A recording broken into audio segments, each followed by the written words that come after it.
D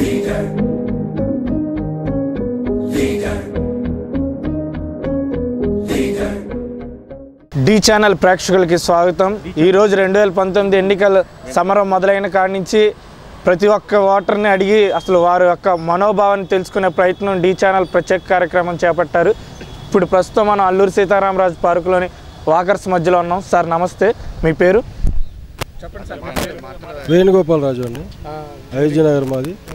ఎన్ని సంవత్సరాల నుంచి ఉంటున్నాం? ఇక్కడ 18 సంవత్సరాల నుంచి ఉంటున్నాం. అయితే ఇక్కడ స్థానిక సమస్యలపైన ఉన్న అవగాహన ఎవరు పట్టించుకోరండి. రేపు జగన్ వస్తే ఇవన్నీ చేయగలని ఒక నమ్మకంతో ఉన్నాం ప్రస్తుతానికి. అదే పరిస్థితి. ప్రస్తుతం ఉన్న ప్రభుత్వం ఏ పని చేయలేదంటారా మీరు? ఏ పని చేయలేదు. ప్లస్ ఏంటంటే కబ్జాలు ఇవన్నీ అవినీతి బాగా ఎక్కువగా ఇదైపోయింది. అందుకని ఒకసారి జగన్ కూడా అవకాశం ఇద్దాం. సార్ నమస్తే సార్, మీ పేరు? వెంకటేశ్వరరావు అండి. మీరు ఇక్కడ ఎన్ని సంవత్సరాల నుంచి? మేము అయోధ్యనగర్లో 25 సంవత్సరాల నుంచి ఉంటా ఉన్నామండి. ఈ 25 సంవత్సరాల్లో ఏ ప్రభుత్వం ఈ యొక్క నియోజకవర్గ అభివృద్ధి కోసం కృషి చేసిందంటారు? ఏ ప్రభుత్వం ఇంతవరకు ఏ అభివృద్ధి చేయలేదండి. అన్నీ ఒట్టి మాటలు చెప్పటం తప్పితే ప్రస్తుత పరిస్థితుల్లో మన ఆంధ్ర రాష్ట్రంలో ఎలాంటి నాయకుడు వచ్చినా కానీ అభివృద్ధి చేయటం ఎవరి వల్ల కాదు. ఎందుకంటే మనకు రావాల్సింది ప్రత్యేక హోదా. ప్రత్యేక హోదా వస్తే పరిశ్రమలు వస్తాయి, నిరుద్యోగులకి ఉద్యోగాలు వస్తాయి.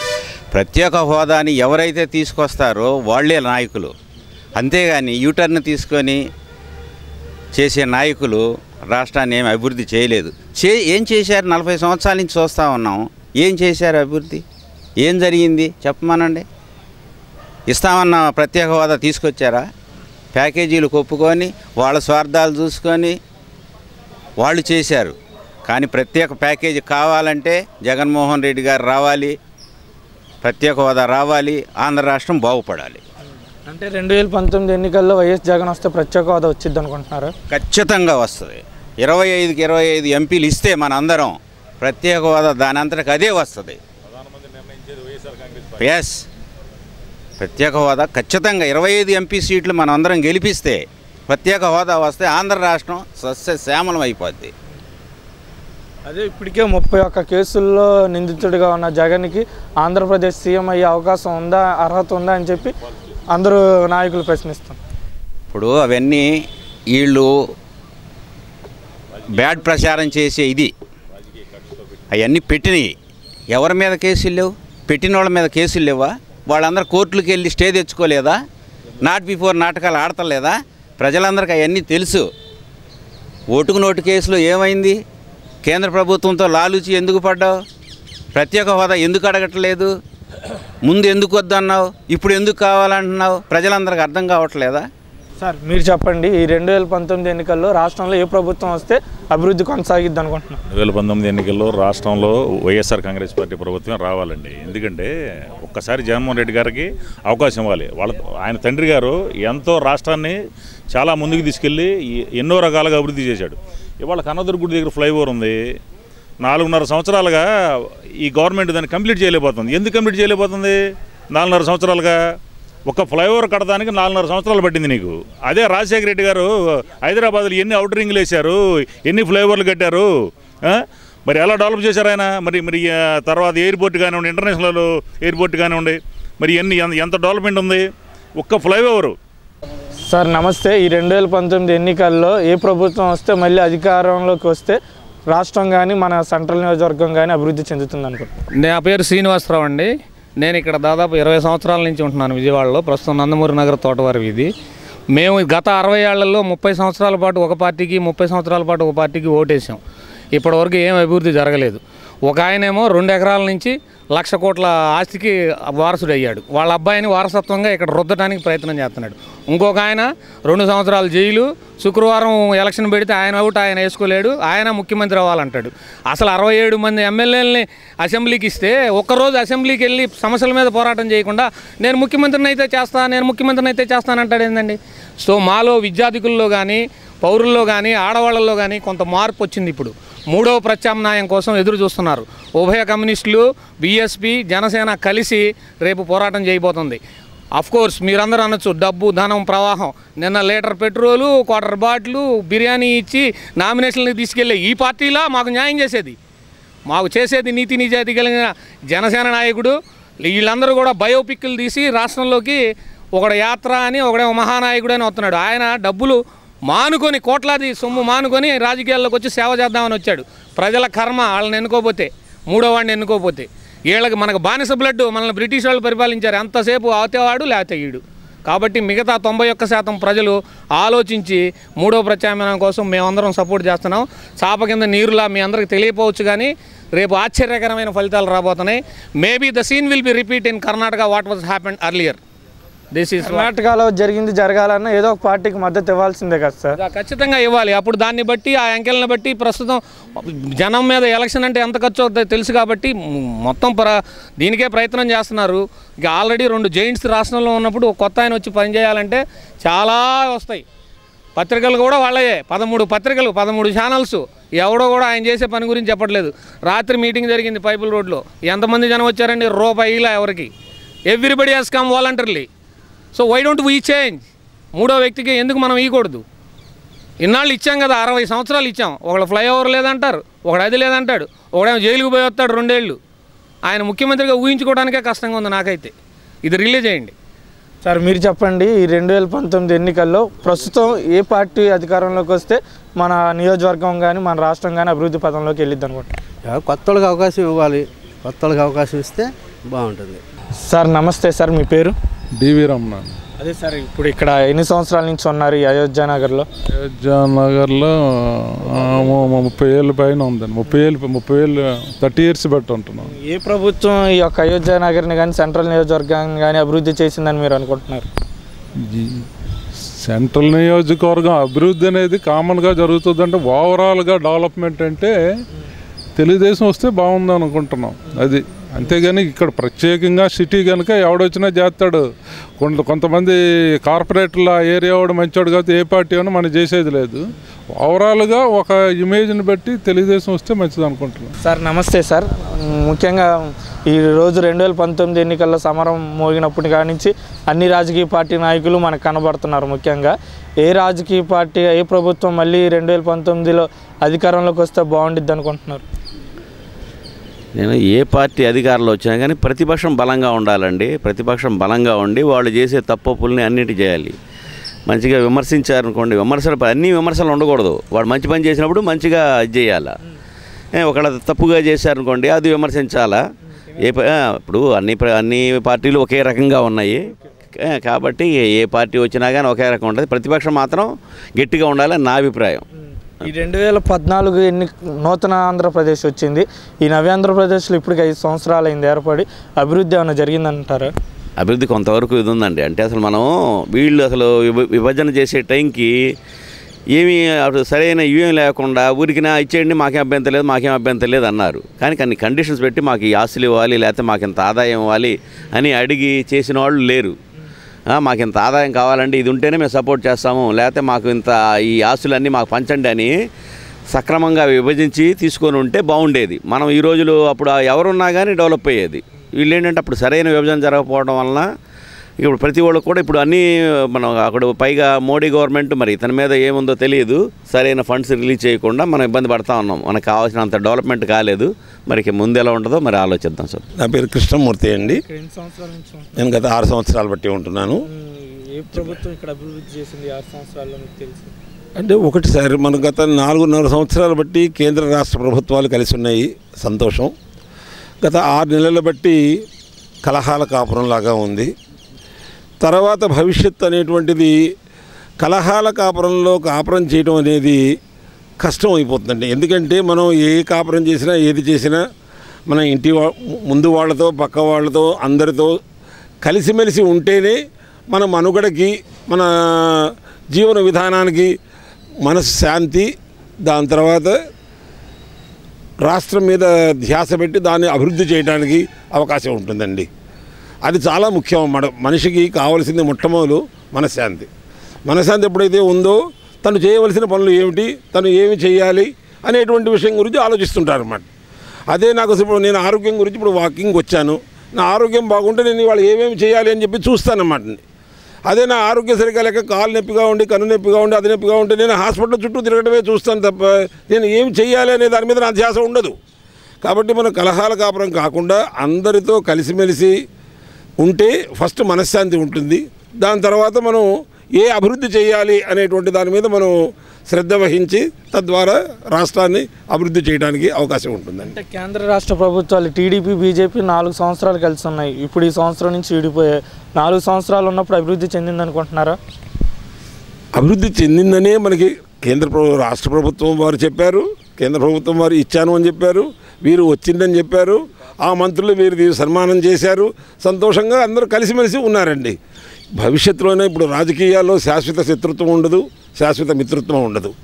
అలాగే ఈవెన్ భవిష్యత్తులో ఎవరు వచ్చినా ముఖ్యంగా మనకు కావాల్సింది ఏమిటంటే అటు కేంద్రంతోనూ, ఇటు తెలంగాణతోనూ, ఇటు ఒరిస్సా, తమిళనాడు అన్ని రాష్ట్రాలతోనూ పక్క వాళ్ళతో సఖ్యంగా ఉంటే అప్పుడు మన మనసు అభివృద్ధి మీద కాన్సన్ట్రేట్ చేయడానికి మనకు అవకాశం ఉంటుందండి. అలాంటి ప్రభుత్వం రావాలని నేను కోరుకుంటున్నాను.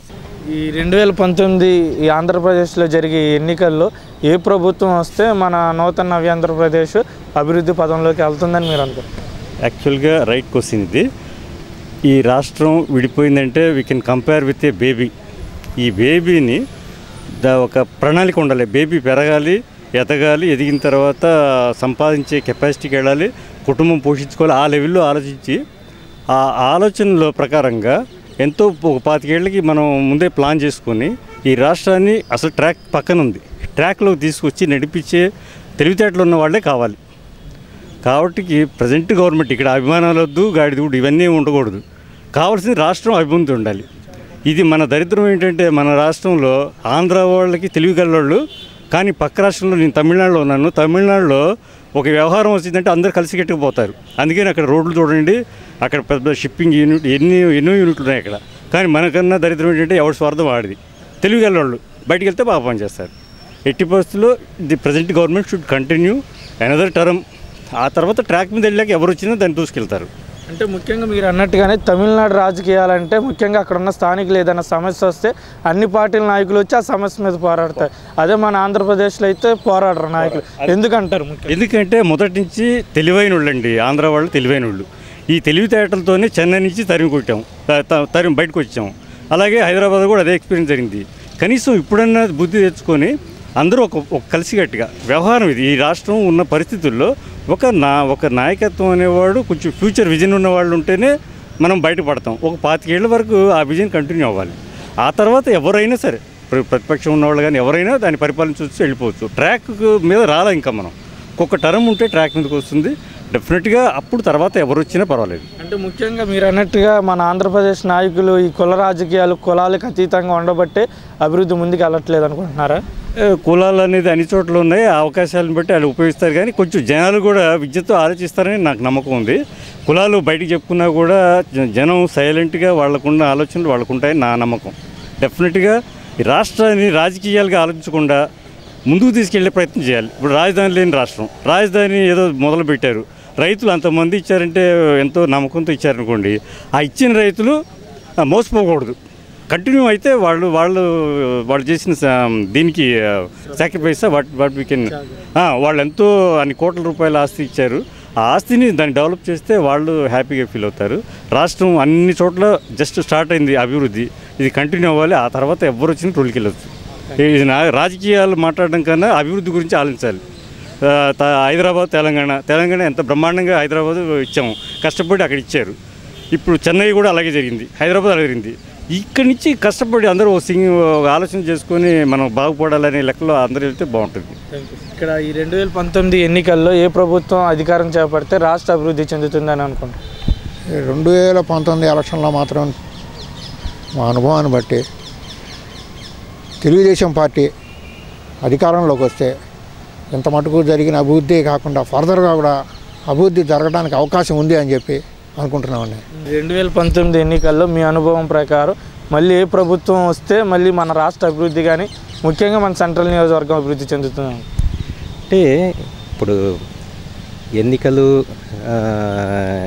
ఏ ప్రభుత్వం వస్తుందని కాకుండా ఏదైనా ఒక ప్రభుత్వం ఒక పాలసీ తీసుకుని డెవలప్మెంట్ స్టార్ట్ చేసిన తర్వాత ఏ ప్రభుత్వం వచ్చినా కూడా ఆ పాలసీని కంటిన్యూ చేయడం అనేది ముఖ్యం. యాక్చువల్గా ఏంటంటే ఒక ప్రభుత్వం వచ్చింది, మన రాష్ట్రం విడిపోయింది, చాలా నష్టపోయాం మనం.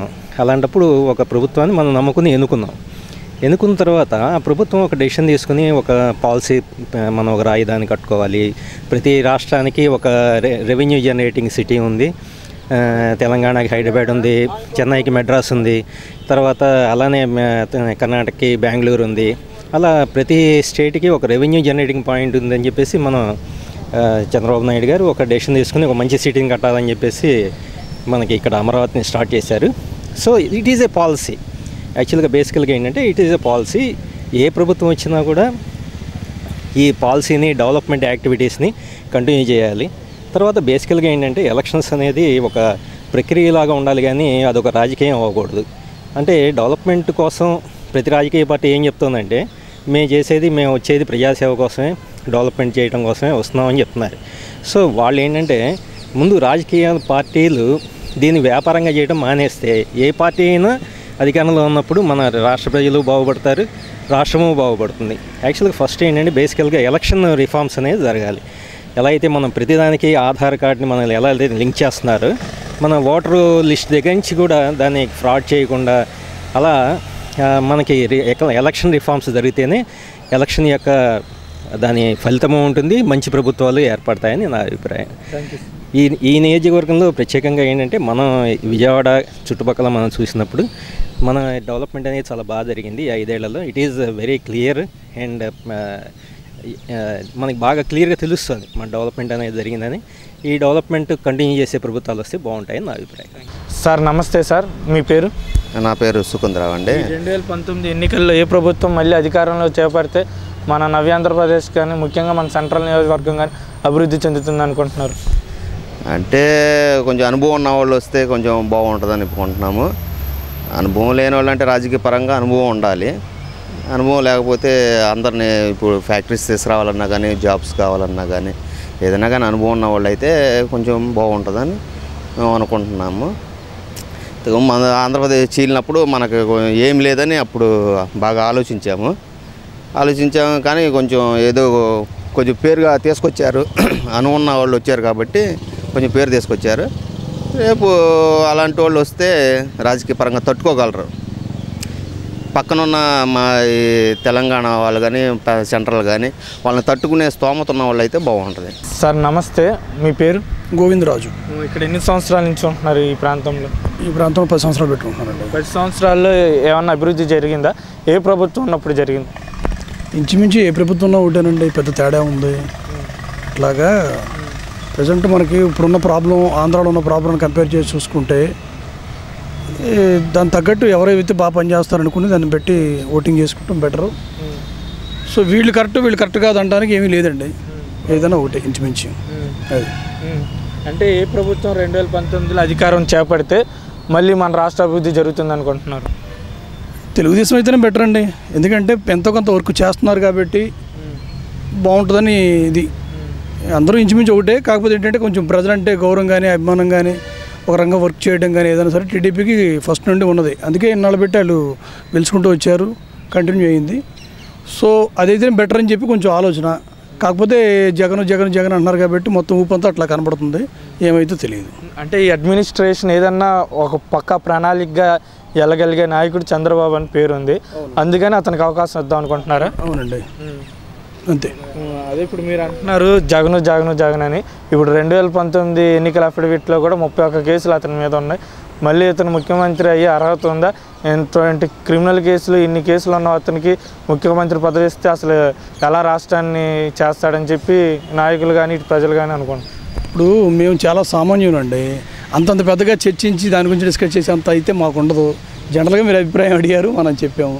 ఈ 2019 ఎన్నికల్లో మళ్ళీ ఏ ప్రభుత్వం వస్తే రాష్ట్రం కానీ మన నియోజకవర్గం కానీ అభివృద్ధి పదంలోకి నడుచిద్దని అనుకుంటున్నాను. ముఖ్యంగా అది ఎలా చేస్తాను అంటే మీ అనుభవం ప్రకారం తెలుగుదేశం వస్తేనే బాగుంటుంది.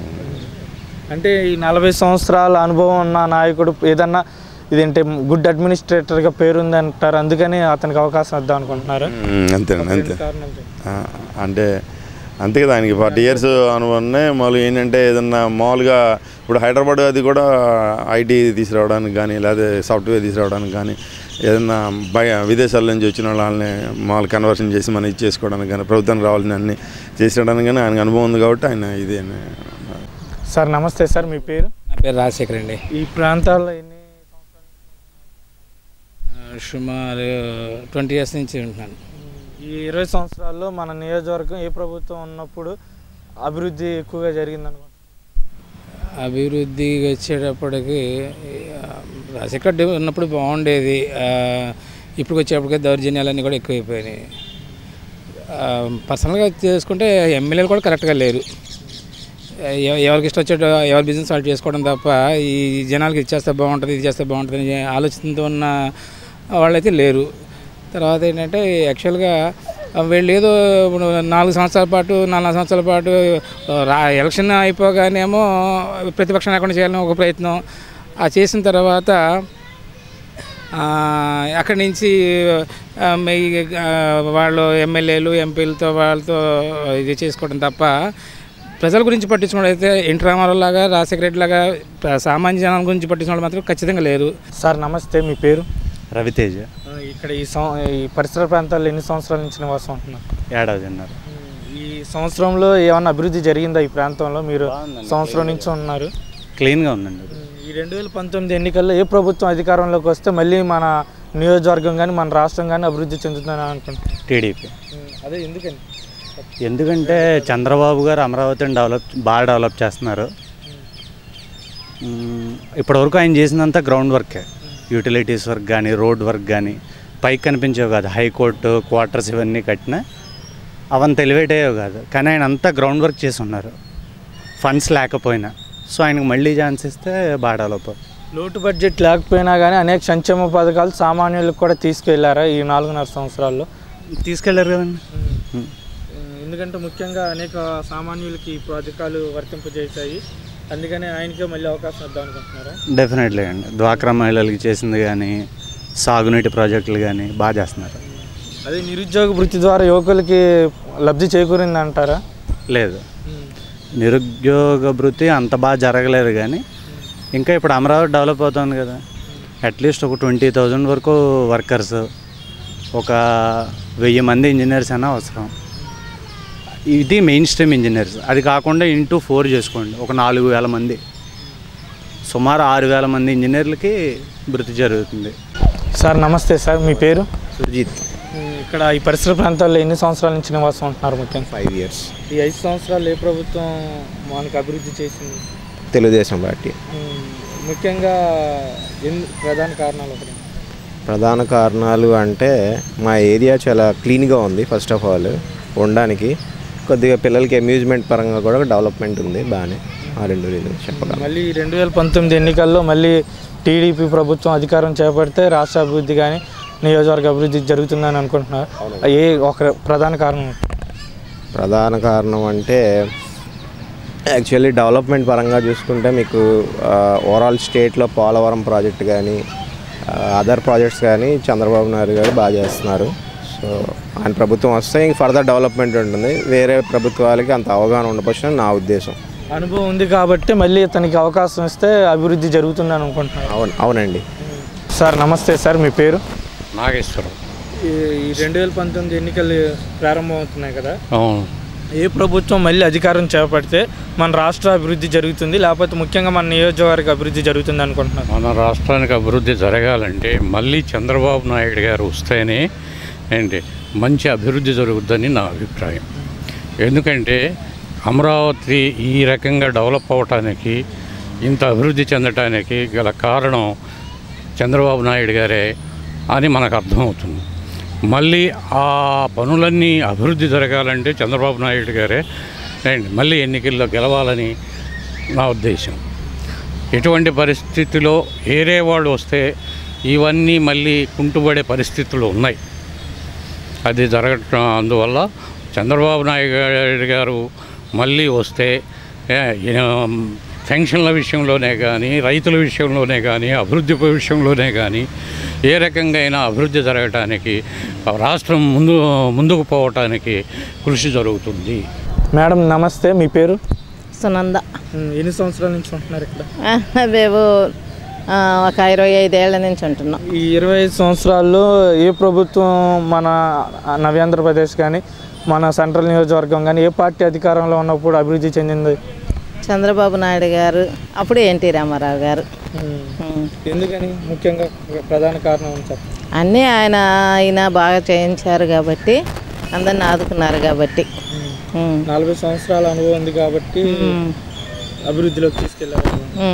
ఈ మహిళల సంక్షేమం కోసం కానీ మహిళల రక్షణ కోసం కానీ అప్పుడు 2014 ఎన్నికల ముందు అనేక హామీలు ఇచ్చారు. హామీలు నెరవేర్చారా? ఏమో అవన్నీ నాకంత చెప్పండి. అంత నాకు అప్పుడు అంత ఇది లేదు నాయన. ఈ 2019 ఎన్నికల్లో ఏ ప్రభుత్వానికి మీరు పట్టం కట్టబోతున్నారు మళ్ళీ? చంద్రబాబు నాయుడుకే. అదే ఒక కారణం చెప్పండి ఎందుకనేది. ఎందుకనంటే ఆయన చేసే మంచి పనులను బట్టేనా అయ్యా. అది మీరు ఏమన్నా సంక్షేమ ఫలాలు పొందారా ఈ ప్రభుత్వం? ఏం లేదు, మాకు మాత్రం ఏం లేదు. కానీ ఎవరికి పట్టం కడతారు మీరు? ఏమో నాకు ఏం తెలియదు రాజకీయాలు. అందరూ ఎలా పోతే నేను అలానే చంద్రబాబు నాయుడు గారికే వేద్దాం అనుకున్నాను. అది. Thank you. 2019 ఎన్నికల ఫలితాలపై ప్రజల మనోభావాన్ని తెలుసుకోవడానికి మనం ప్రస్తుతం అల్లూరి సీతారామరాజు పార్కులో కొంతమంది వాకర్స్ని స్థానిక ప్రజలను అడిగి తెలుసుకున్నాం. వారు ముఖ్యంగా చెప్పేది ఏంటంటే 40 సంవత్సరాల అనుభవం ఉన్న నాయకులకి మనం ప్రభుత్వం ఇస్తే మళ్ళీ రాష్ట్ర అభివృద్ధి చెందుతుందని కొంతమంది చెప్తుంటే, మరికొంతమంది మార్పుకు పునాది వేయాలి, కొత్త వారికి కూడా అవకాశం ఇస్తే వారు రాష్ట్రానికి ఏం చేస్తారనేది కూడా తెలిసిద్దని చెప్పి మరికొంతమంది పేర్కొంటున్నారు. ముఖ్యంగా కొంతమంది ప్రజలైతే ముఖ్యంగా ఏ ప్రభుత్వం అయినా ప్రజలకు మేలు చేసి సంక్షేమ ఫలాలు అనుభవిస్తే ఆ ప్రభుత్వాన్ని ఆ పార్టీ ఏదైనా కానీ దాన్ని ఆదరించడానికి ప్రజలు ఎప్పుడు ముందుంటారని చెప్పి మరికొందరు పేర్కొంటున్నారు. ముఖ్యంగా ఈ యొక్క ఎన్నికల ఫలితాలపై స్థానిక అల్లూరి సీతారామరాజులో ఉన్న ప్రజల యొక్క మనోభావాన్ని తెలుసుకున్నాం. మరి యొక్క ప్రాంతంలో మరి యొక్క ప్రదేశంలో ఈసారి మళ్ళీ డి ఛానల్ ప్రత్యేక కార్యక్రమం నిర్వహిస్తాం. కెమెరామ్యాన్ వాసుతో నవీన్ కుమార్, డి ఛానల్.